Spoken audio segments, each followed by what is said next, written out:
All right, it's Monday on Daily Delivery. Patrick Reusse joins me. I'm Michael Rand. Glad to have everybody back. Took a little time off last week. No shows on Thursday and Friday, so we got some catching up to do. Patrick, want to get to some Gopher basketball stuff in a minute here. I want to. You said before we started, don't let me not do a Pro Bowl rant. So we'll get to your Pro Bowl rant a little bit later too. We'll leave people in suspense for a little bit on that. But I want to start with the Wolves, Patrick, because a couple things caught my eye over the weekend. Well, one was this was a few days ago, obviously, but there was the fight that I was in California Yes. for a few days. There's a fight with Austin Rivers. There was the game yesterday where Denver just kind of said, you know what, we played the night before. We've got a game against you again on Tuesday. We're not going to play anybody, and then the Wolves beat them by 30, which was good for the Wolves because sometimes they have a habit of just not taking games like that seriously. But more interesting than any of that is trade deadline stuff on Thursday, and Chris Hine had a Q&A with Tim Connolly. The embattled is the wrong word, but questioned new president of basketball operations with the Wolves after the Rudy Gobert trade has not gone exactly according to plan, although they've been playing better lately. Couple things from that caught my eye. Where are you at with the Wolves right now in the trade deadline on Thursday before I get to what Chris wrote?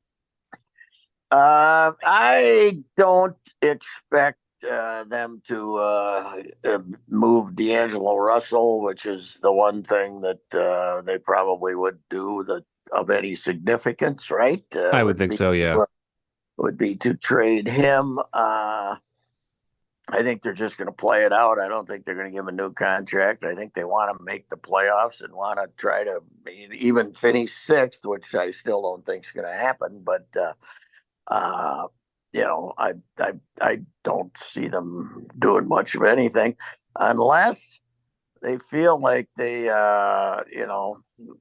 can't get Nas signed and they can't get Noel signed, and they might trade one of those guys and try to get a player that they're going to be able to keep that would be of somewhat equal value, but as valuable as Nas is to them right now, they got to figure out a way to try to get him signed, I would think. So I wouldn't be surprised if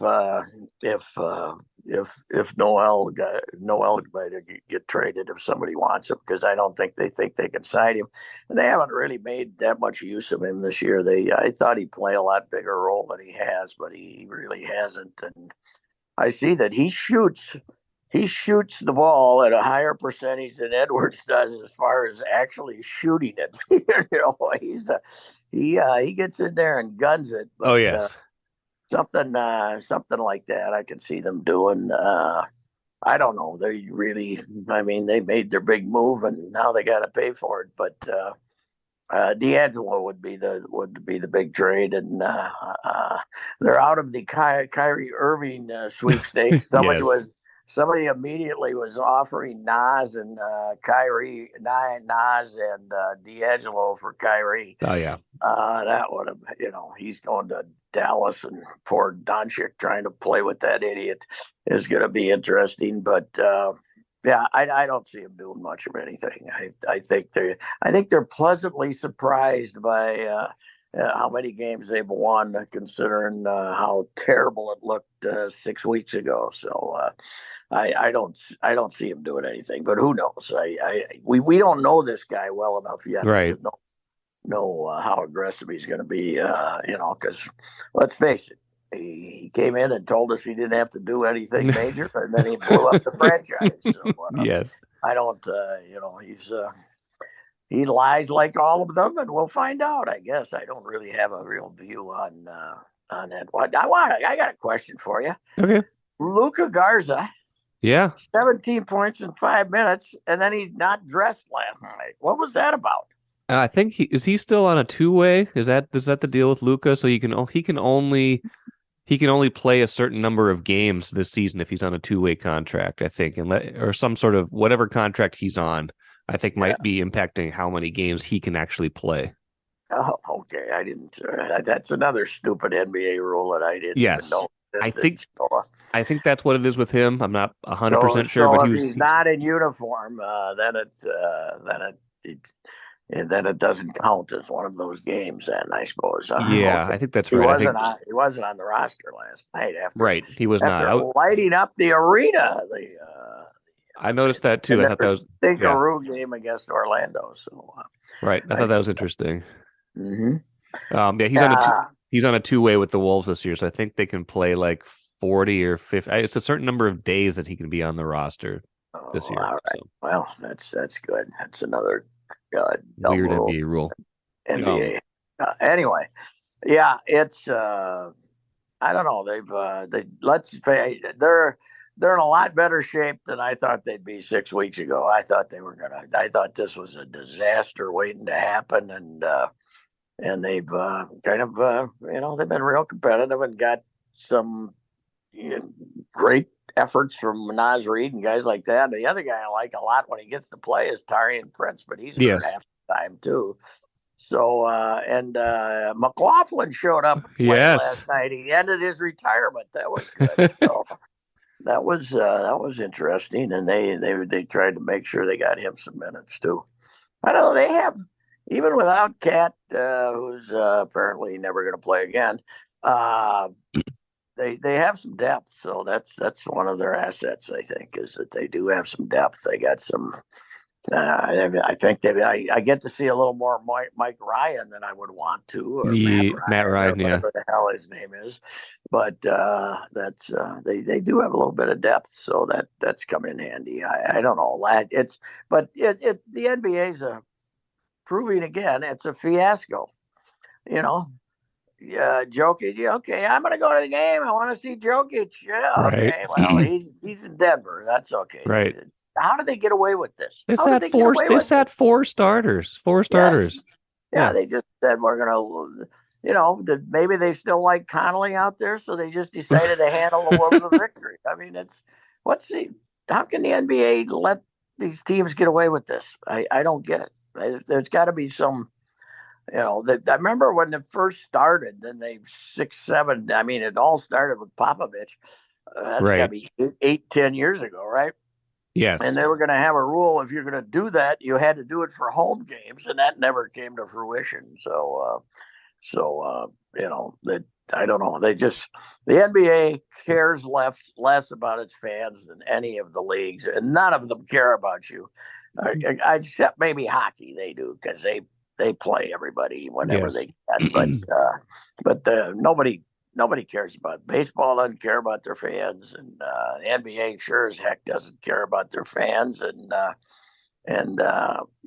NFL doesn't care about their fans. So it's only one game a week, so you got to play anybody. But yeah, it's a fiasco that you have a game last night that you get to see the home team win by 30 points, but it's meaningless. It's like a scrimmage.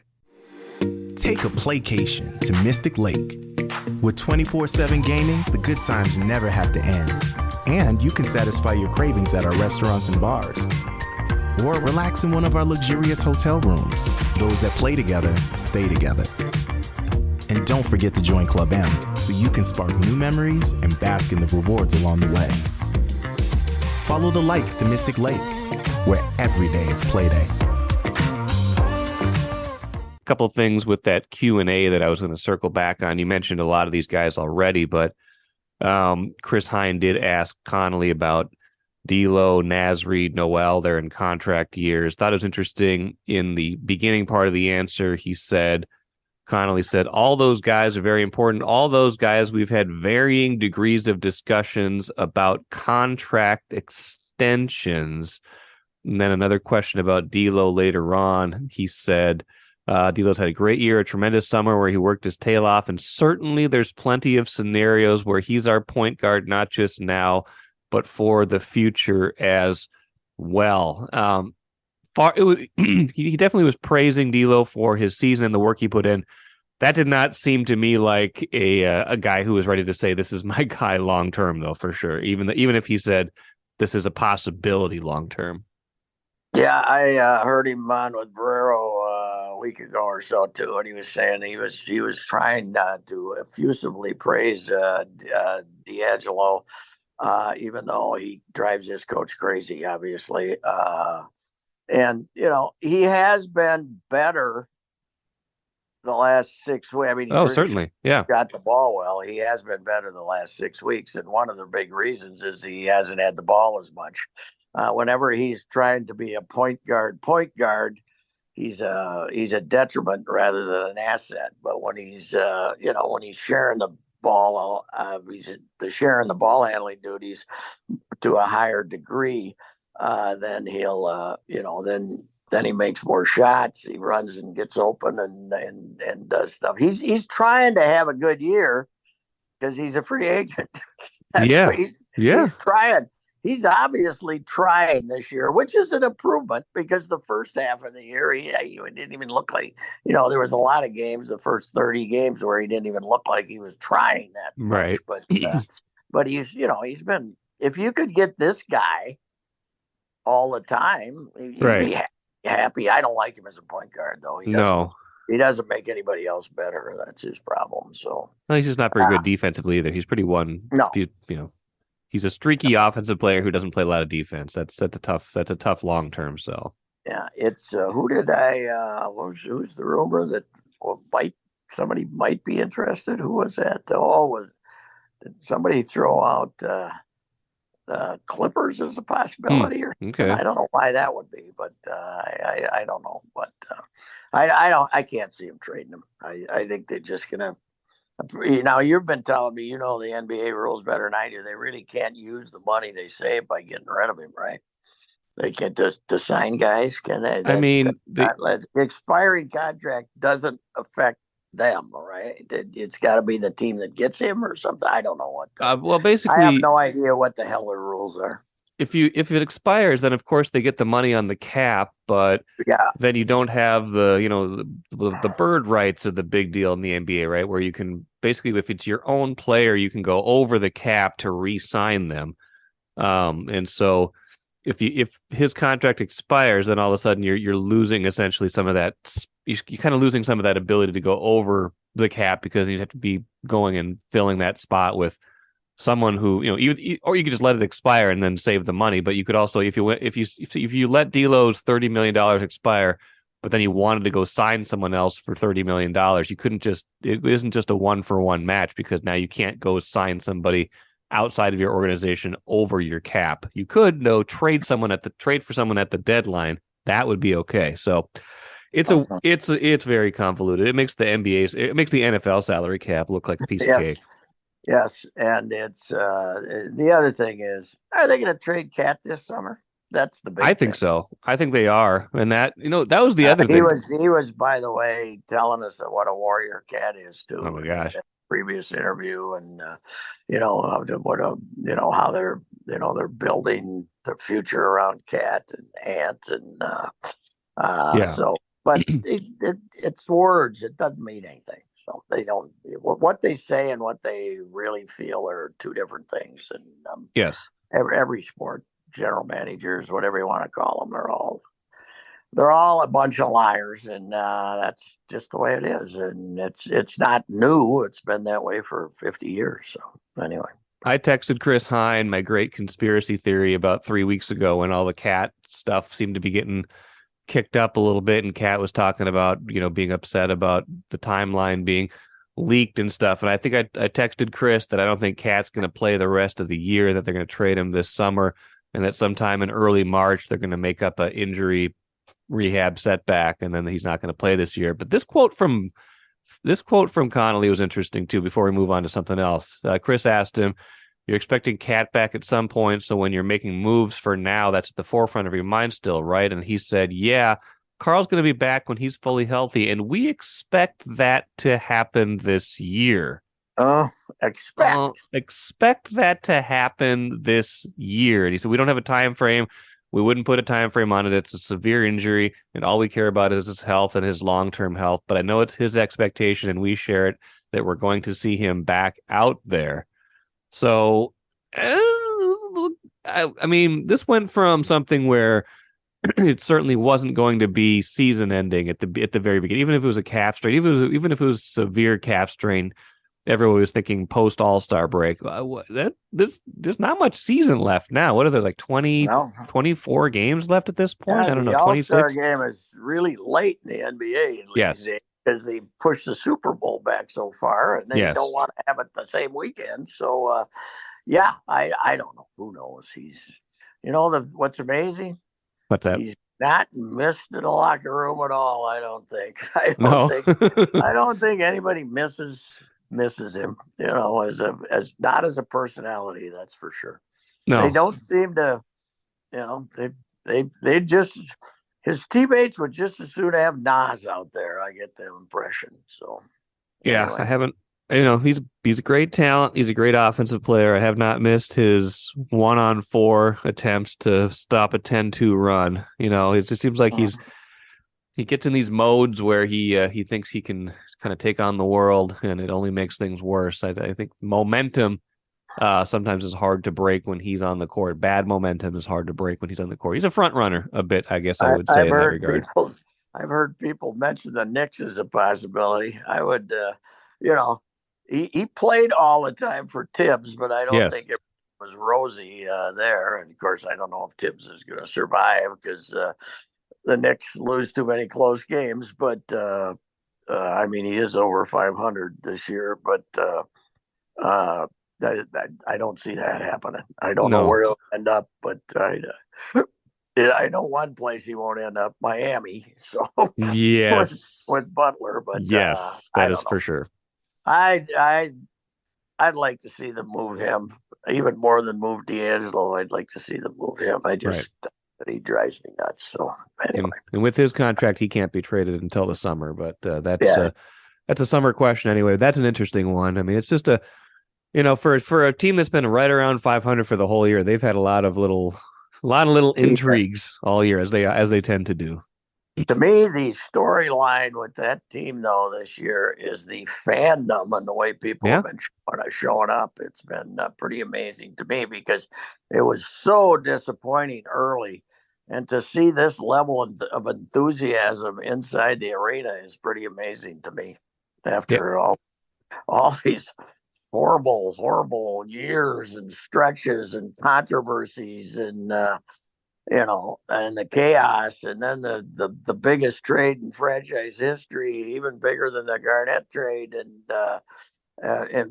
certainly in what you gave up, and to have people showing up and being enthused is pretty amazing. Yes, it is. It's more enthusiastic than Gopher basketball is right now, isn't it? Oh my God! Woof. Now I gotta set the record straight. Okay. When I jumped on the PJ bandwagon briefly this fall, people have said that started their 3-game slide where they stunk. That is not true. Correct. I did that 2 days before they went to Michigan State and beat them bloody. So that one. But I basically threw a softball at Ben Johnson a couple of weeks ago. And because and it wasn't, boy, look at this thing he's been building or anything like that. It was like, I see hope for him. I see hope. He's obviously, dedicated and crazed about it, trying to build this thing. But they quit on him. So this is, there's not much talent there, but you can't go out and get beat by 30-some. No. Consistently. I mean, they played that Michigan game, and the Indiana game, they really competed, and it was pretty impressive considering they didn't have Garcia on the floor, and they didn't have Payne on the floor. But since then they quit. They can't make any shots. They do, Mike. There's nothing they do well. No, there's nothing they do well. They can't shoot. They can't rebound. They can't protect the ball, and they don't really defend. Now lately, it's been a layup drill against them. There's nothing they do well. That team last year with a bunch of guys from William and Mary and Lafayette and places like that. Now they collapsed at the end of the year too, but you never got the impression that they gave up. They played defense last year. That was one thing you could Yeah, say that they could do last year. yeah. I mean, they had poor old Erie Curry playing Yes. center, and they kept trying. This team, they have laid down, and now they got Iowa coming up, right? Iowa might score 110 against them. Yeah, Illinois is tomorrow, and then Iowa is Sunday. Yeah, oof. Yeah, So it's awful. It's awful. I mean, you can't. You can't watch. You got to turn your head away. You can't watch it. You try to watch it, and here's when you know it's bad. The last two games, I think I've heard this. Maybe when the last 5 minutes turns into a tribute to all that Ben Johnson has been through, and how the last 5 minutes last 5 minutes are excuses for this pathetic, miserable mess that you're watching. And these announcers, I turned on the game the other day, and the first thing the guy said is, this, I don't know if it was Joseph, I think it was Joseph. Joseph made a basket. And he says, boy, the game is really slowing down for Joseph. And I turned off the sound. That's a horrible cliche that means nothing. Right. It means nothing. These idiots, they keep saying the same crap over and over again that means nothing. And they won't say, boy, are these guys miserable. This is awful. They lost by 35 points the last two games. I got to tell you, when there were 5 minutes to go, it could have been a consolation game in the state girls basketball tournament played at 10 a.m. Yes. There were 12 people left down in the lower bowl. There was nobody left. Everybody left. It's a bad, expensive product. Like what's the appeal there? And unless you're just a diehard who's going to ride it out through anything, there's no reason to be there right now. No, and it's horrible. And I don't know. You wonder if he's going to get. I guess you kind of worry about the transfer portal, but then you look and say, well, who cares? I mean, you kind of like a few moments that Payne has, and a few moments that Joseph has. But as far as nobody can shoot the ball, the guard, this Cooper guy, he's coming back, but who wants him? To me, I don't like him at all. He doesn't make. He's kind of like D'Lo. He doesn't make anybody better as a player, and he can't shoot free throws. And that's the worst thing. The biggest difference is last year they had Willis running the show, and this year they don't have any guards at all. Carrington got hurt, and Henley, that kid there's not much there. That freshman they got from California, that it's just it's ungodly, and I guess my first reaction is to feel sorry for Ben Johnson, but then the other reaction is, well, they're paying him a couple of $1 million to come in here and coach, and this is an ungodly, rotten product that's worse than it was last year. So, yeah, I mean they're 7-15, 1-11 in the Big Ten. I mean, you'd think that yeah. I was going to look it up, but last year, what they lose, like I think they got to be something like 3-21 or something. If you go back to the end of last year, because they faded at the end of last year in the Big Ten too.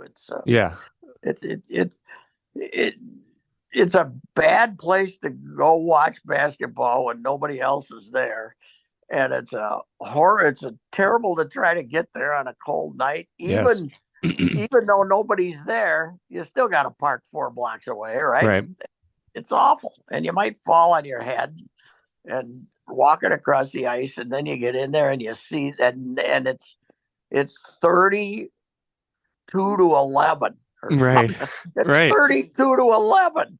Come on, let's hear it, fans. And it's brutal, unbelievable. And I don't know. I gave him 4 years. I think they'll give him 4 years. But when it's this bad, and nobody's going to the games, and you got all that Big Ten money coming in, And it was kind of an experiment to hire a 40-year-old assistant who'd never been a coach anyway.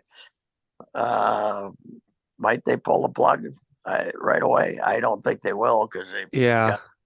they got Kareem Abdul Jones coming in from Evans. Yeah. Dennis California, Evans. Evans from California or something. But I don't know. It's what do you what do you tell people if you're trying to get the 6,000 remaining ticket holders to renew?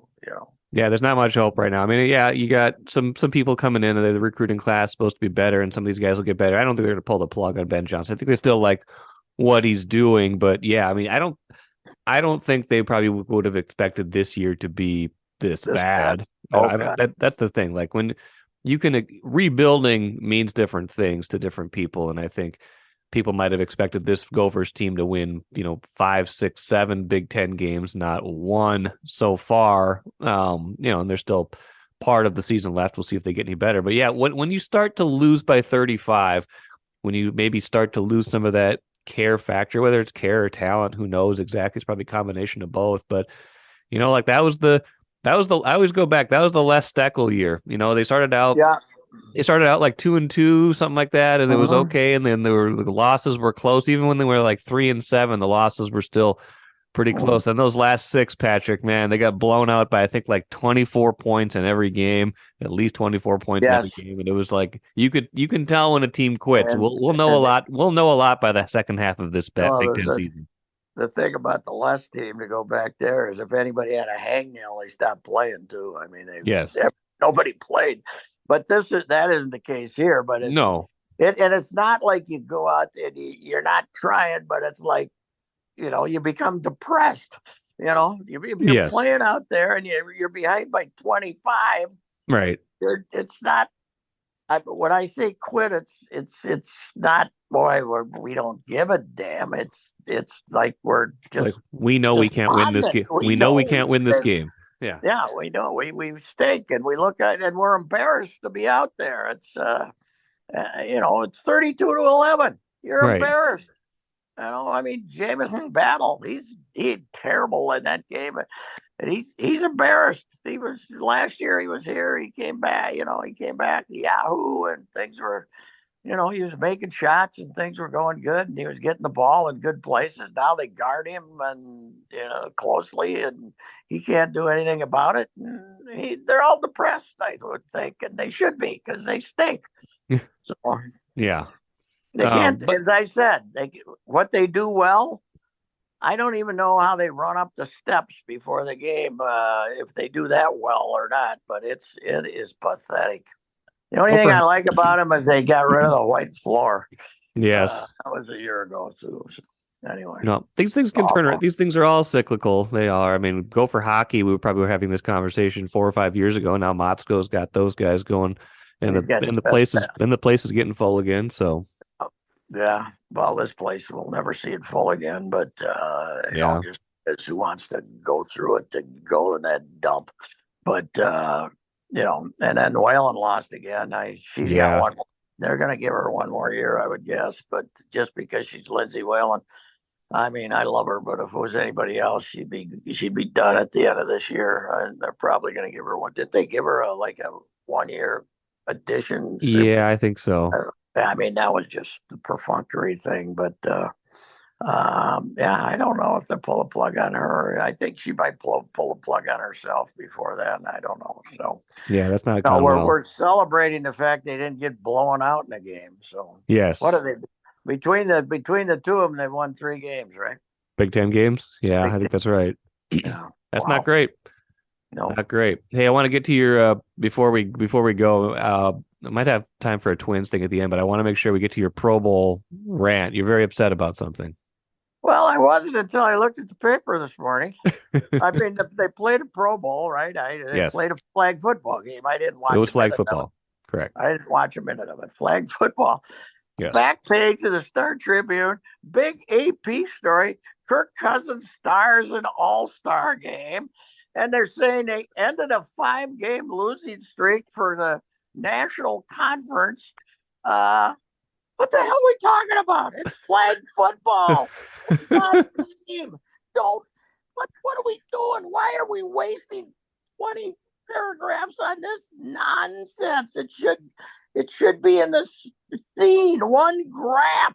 There's got to be something. It's flag football. Who can treat it like it's a real event? I mean, the AP story is somebody got orders, just write it like it's a real thing. Right. And was Kirk the MVP? I don't know if he was. He engineered the comeback though, Patrick. He threw 3 touchdowns. Engineered a comeback. Well, good.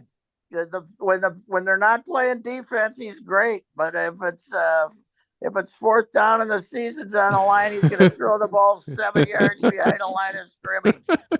God almighty, what is wrong with America? I don't know. America is gone. I'm not an America's guy. I hope Biden says something in the State of the Union address tonight about the stupidity of this once hardworking company now celebrating the hero of a flag football game. Let's do something. Come on, Joe. Now that we shot down the balloon, let's take on the other crisis in this country. Celebrating flag football as a real pro football game. What a joke. Yeah. I don't know. I feel like the Pro Bowl is just weird. I feel like leagues, like as obviously as money has become the greatest thing of all in sports, and the contracts are such, and you're just worried about anybody getting injured in any of these contests. I mean, the NHL can pull it off. NFL, I don't want them to play a football game. No, I don't either. If they decide to play a flag football game, don't cover it like it's a game. Just let them play it. Game. It's not. It's not a game. It's 2 graphs, and you say, Kirk Cousins started the asinity of a flag football game that has been advertised as a pro football. Boy, that'd be a lot for an AP story. But yes, I agree. Imagine the AP writing it. God almighty, what a country. What a country! I hope Biden addresses it too. That'd be great. That would be just for the sheer hilarity of it all. If he started the State of the Union with, by the way, I was reading the Minneapolis Star Tribune. AP. That was the AP. I know the AP story. Yes, I know the AP story. Right. Whoever had to write it should have quit. I'm done. I'm not going to do this. I'm not covering this as a real event. I'm not writing a 20-inch story as though it was a real game. I'm sorry, AP. No. I'm done. I'll do something. I'll go become a barista or something. I'll go work I'm out of the industry. I'm done. Yes. Oh, that's great, Patrick. The end of journalism in this country right there. That's it. So yeah. Well, I think we'll get deeper on Twins in a little bit. If you have any pitchers and catchers are like a little over a week away. The only thing I'm still concerned about a little bit, Patrick, is the bullpen. But before we started talking, you talked me down a little bit. You think they like their bullpen more than I like their bullpen? Yeah, I don't think they're worried about it. They'll see what they have this spring, and if they have to, they'll try to find another warm body when they're cutting. But if they got 4 guys they like, 5 guys they like, the other 3 become interchangeable anyway. Right. They get the St. Paul shuttle.